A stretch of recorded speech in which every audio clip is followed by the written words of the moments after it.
Hello বন্ধুরা, good morning. আশা রাখছি তোমরা অনেক ভালো আছো। আমি একটু হাঁটতে বার হয়েছি।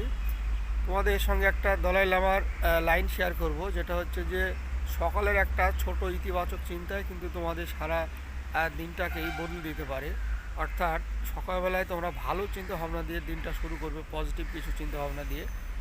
কারণ কোনো কাজের ফলের মূলেই আছে কিন্তু পজিটিভ চিন্তা ভাবনা। তো পজিটিভ চিন্তা ভাবনা, ইতিবাচক চিন্তা ভাবনা দিয়ে যদি তোমার দিনটা শুরু করো, তাহলে তোমাদের দিনটাই বদলে যাবে, মানে ভালো দিনে পরিণত হয়ে যাবে, তোমার রেজাল্ট ভালো পাবে। তো যা হোক, সকালবেলায় তোমরা ভালো চিন্তা ভাবনা দিয়ে দিনটাকে শুরু করবে।